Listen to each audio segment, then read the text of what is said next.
Best question?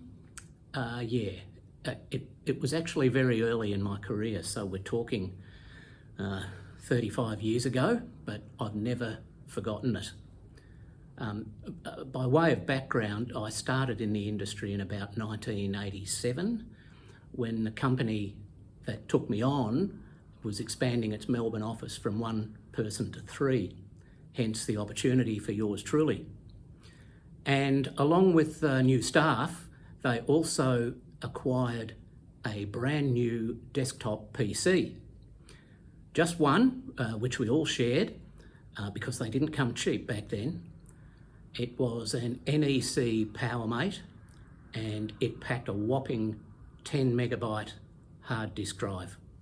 Now, to put that in some perspective, today the average iPhone, like the one in your pocket, has got about 26,000 times the capacity of that NEC. But at the time it was the bee's knees, and I thought it was great. It also unlocked the door to the wonderful world of spreadsheets, and I was down that rabbit hole like Alice in Wonderland. Spreadsheets are terrific. They not only multiply your calculating capacity, but they're also a great way to learn, because if you're going to take a financial concept and turn it into something that you can program into a spreadsheet, you've really got to get under the bonnet and understand what's going on. So it's a great learning tool. Anyway, around this time I was helping a couple who were clients of an accountant that we knew, and they were looking to retire. So I'd used one of my shiny new spreadsheets to come up with a cracker of a plan for them. It was a portfolio that generated just the right amount of income. It was nicely balanced. They paid next to no tax, even earned a little bit of age pension, all the things that we advisors get really fired up about. And I couldn't wait to show them because I knew they'd just love it. Anyway, so there we all were in the accountant's boardroom, and I'm going through page after page of features and tables and numbers, everything they needed. Then I sat back and waited for the accolades. And I looked across the table and nothing, not a flicker. I mean, the lights were on, but there was no one home. And I was absolutely stumped. I mean, this was the Mona Lisa of financial plans.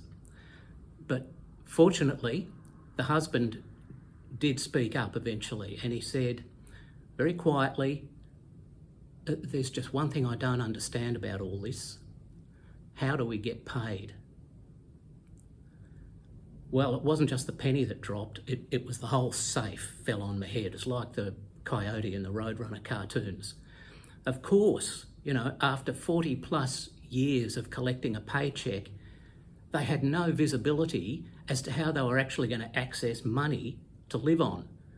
Forget all the numbers and stuff, it was, how do we get paid? So we shoved aside all the papers and all the numbers and printouts and nutted out a simple cash bucket.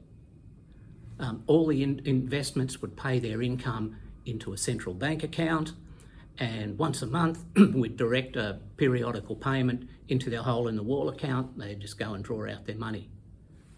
Ah, great. I said, where do we sign? And that was it. And I could see the weight lifting off their shoulders. I'm eternally grateful to those clients for having the courage to actually speak up and to teach me a lesson that I've never forgotten.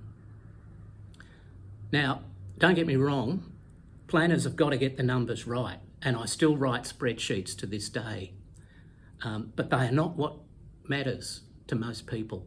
What really matters to people planning their retirement is how and when, in fact, will I have the cash when I need it to do the things that I want to do for the rest of my days. And that's what should be at the heart of any decent financial plan.